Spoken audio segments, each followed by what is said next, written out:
नाव काय सर तुमचं? नमस्कार, माझं नाव श्रीनिवास शेळगे. मी विद्याप्रतिष्ठान इंजिनिअरिंग कॉलेजमध्ये असिस्टंट प्रोफेसर म्हणून मेकॅनिकल डिपार्टमेंटला कार्यरत आहे. मागील वर्षी मला बरेचसे त्रास होते, विशेषतः मसल्स रिलेटेड. म्हणजे इव्हन मला पायऱ्या चढणे किंवा चालणे देखील कठीण व्हायचं. म्हणजे एखाद मजल्याच्या पायऱ्या जरी चढल्या तरी मला त्याच्यापुढे चालता येणं शक्य व्हायचं नाही. हा त्रास बरेच दिवस होता. त्यासोबतच मला डायजेशनचे खूप सारे प्रॉब्लेम होते आणि खूप वर्षापासून होते. अगदी मला आठवतं तसं 12 ते 13 वर्षापासून हे प्रॉब्लेम्स होते मला. आणि मी बरेचसे ट्रीटमेंट डायजेशन सिस्टमसाठी पण घेतले, बऱ्याच ठिकाणी, पुणे, नगर, बारामती. पण तो प्रॉब्लेम माझा डायजेशनचा काही रिझॉल्व्ह झाला नाही. नंतर मला हा मसल्सचा त्रास चालू झाला, विशेषतः पायांच्या मसल्सचा, जेणेकरून मला चालता येत नव्हतं. त्यासाठी देखील मी बऱ्याच डॉक्टरांकडे जाऊन बरेचसे ट्रीटमेंट, ॲलोपॅथीपासून तर आयुर्वेदिक ट्रीटमेंट बरेचसे मी बाहेर ऑलरेडी घेतल्या होत्या. पण त्याचा असा म्हणावा तसा फरक पडला नाही. आणि परत मी इकडे सरांकडे आलो, राहुल सरांकडे. आणि इथल्या ट्रीटमेंटने मला आठवतं तसं 1-2-2.5 महिने मला ट्रीटमेंट घ्यावी लागली.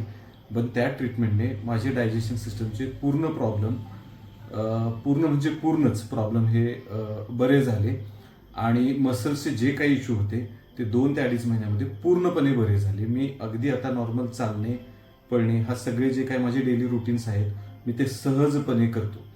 आणि थोडंसं मध्ये ह्या आजारांमुळे मला ताणतणाव किंवा इमोशनल इम्बॅलन्स अशा थोड्याशा गोष्टी होत्या.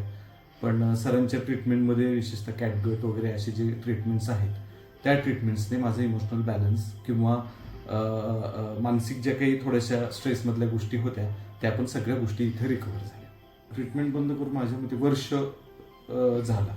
मग ह्या वर्षात तुम्ही माझ्याकडे परत कशासाठी चालला नव्हता? आता तुम्ही तुमच्या बहिणीला आणि भाचीला माझ्याकडे घेऊन आला. येस. त्यावेळेस मी तुमचा रिव्ह्यू घेतोय. करेक्ट. हो. आता इतरांना काय सांगू इच्छिता? कुठलाही मला त्या पद्धतीचा म्हणजे डायजेशन सिस्टम किंवा मसल्सचा कुठलाही मला त्रास झालेला नाही. अगदी मला चालता येत नव्हतं. बाकी ते धाप वगैरे लागणं वगैरे ते सगळं बंद झालं? काही कुठलाही प्रॉब्लेम नाही. अगदी नॉर्मल 2 ते 3 महिन्याच्या ट्रीटमेंटमध्ये मी अगदी नॉर्मल झालो. बरं, इतरांना काय सांगू इच्छिता? जर अशा प्रकारचे आजार असतील किंवा आणखी कुठले आजार असतील तर इथली ट्रीटमेंट माझ्या अनुभवावरून सांगतो मी की इथली ट्रीटमेंट ही परमनंट ट्रीटमेंट आहे. म्हणजे जे काही सोल्युशन भेटेल हे तुम्हाला परमनंट सोल्युशन भेटेल. आणि सरांचा जो अनुभव आहे आणि जे आयुर्वेदाचा अभ्यास आहे किंवा आणखी प्रेशर वगैरे याचा अभ्यास आहे, त्याने तुमचे जे काही आजार असतील त्याला खरंच खूप चांगला उपयोग होईल किंवा तुमचे आजार मुळापासून दूर होतील. मी एवढं तरी सांगेन की कुठलेही आजार असतील तर तुम्ही इथे येऊन जर ट्रीटमेंट घेतली तर नक्कीच त्याचे तुम्हाला चांगले पॉझिटिव्ह रिझल्ट्स भेटतील. ओके, धन्यवाद.